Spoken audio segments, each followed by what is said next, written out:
Pepito Margarito le petit aventurier portait toujours un uniforme d'Indiana Jones et sur son chapeau se trouvait une petite girouette qui tournait à droite ou à gauche selon qu'il voulait aller dans le passé ou dans le futur.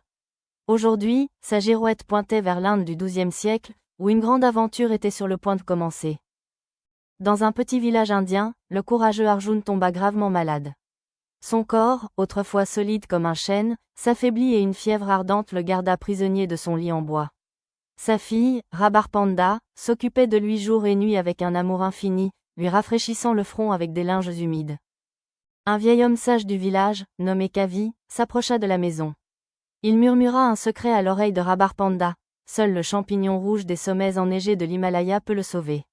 Mais le chemin est long, escarpé et rempli de dangers que peu osent affronter. Rabarpanda n'hésita pas une seule seconde. Elle savait qu'elle devait sauver son père, quels que soient les risques. Avec détermination, elle commença à préparer un petit sac en toile. Elle y rangea quelques provisions de base, une gourde d'eau et une couverture épaisse pour affronter le froid des montagnes. Avant de partir, Rabarpanda s'approcha du lit de son père. Arjun ouvrit les yeux, son regard était fatigué mais rempli d'une lueur d'espoir. Elle lui serra la main très fort pour lui dire au revoir, lui promettant de revenir avec le remède miracle avant que la prochaine lune ne soit pleine. Rabarpanda ne serait pas seul dans cette mission périlleuse. Son fidèle compagnon, un chien au pelage doré nommé Gul, l'attendait devant la porte. Gul remuait la queue avec énergie, prêt à protéger sa maîtresse. Ensemble, ils franchirent l'arche du village pour s'aventurer vers l'inconnu. Le premier défi fut la chaleur étouffante des plaines. Le soleil brillait avec une force implacable, asséchant la terre. Rabarpanda se couvrait la tête avec sa tunique, tandis que Gul haletait, la langue pendante, cherchant la moindre trace d'ombre parmi les buissons épineux du chemin poussiéreux.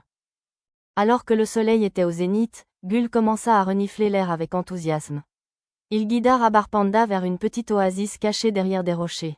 Là, un filet d'eau fraîche jaillissait de la terre. Rabarpanda s'agenouilla pour boire, reconnaissant envers l'intelligence de son chien. En laissant derrière eux les plaines, ils tombèrent sur une rivière impétueuse qui bloquait leur passage. L'eau descendait avec une force rugissante, emportant des troncs et des pierres. Rabarpanda observa le courant avec inquiétude, il n'y avait aucun pont à l'horizon. Avec courage, Rabarpanda trouva un long tronc d'arbre coincé entre deux gros rochers. Avec beaucoup d'équilibre, tenant Gul par son collier pour le rassurer, elle commença à traverser la rivière en marchant sur le bois glissant. Les gouttes d'eau froide les trempaient, mais sa volonté était inébranlable. Après avoir traversé la rivière, le paysage changea radicalement. L'air devint plus frais et les arbres furent remplacés par de hauts pins touchant les nuages. Rabarpanda et Gul arrivèrent au pied de l'Himalaya. Devant eux, les montagnes se dressaient majestueuses, couvertes de neiges éternelles. L'ascension fut épuisante. Le sentier devint raide et rocheux, obligeant Rabarpanda à utiliser ses mains pour grimper.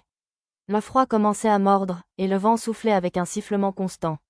Gul sautait de rocher en rocher avec agilité, s'arrêtant parfois pour encourager sa maîtresse d'un coup de langue. Soudain, une tempête de neige se déchaîna. Le ciel devint blanc et le vent soufflait si fort qu'il était presque impossible de rester debout.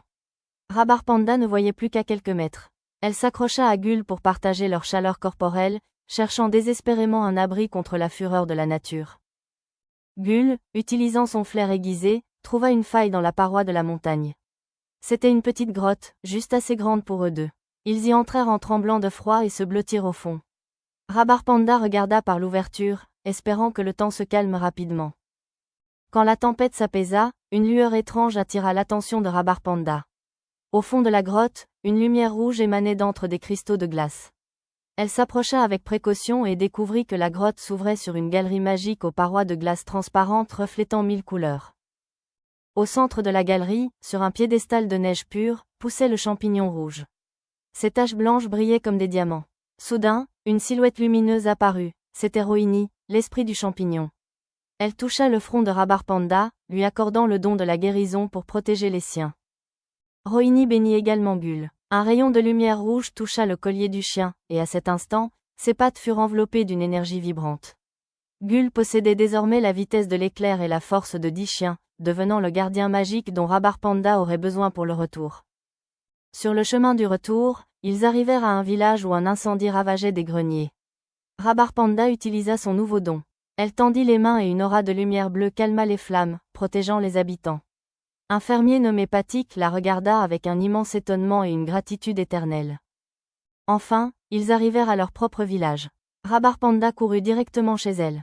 Elle prépara rapidement une infusion avec un morceau du champignon rouge et, de ses mains brillantes, elle bénit la boisson. Dès qu'Arjun but la première goutte, la fièvre disparut et il retrouva ses forces instantanément. Le village célébra le rétablissement d'Arjun et les dons de Rabar Panda. Elle et Gul continuèrent de voyager, utilisant leur magie pour soigner les malades. Sous le ciel étoilé de l'Inde, Rabar Panda savait que son voyage n'avait pas seulement sauvé son père, mais avait changé sa vie pour toujours. Écrit à Rogelio Brito.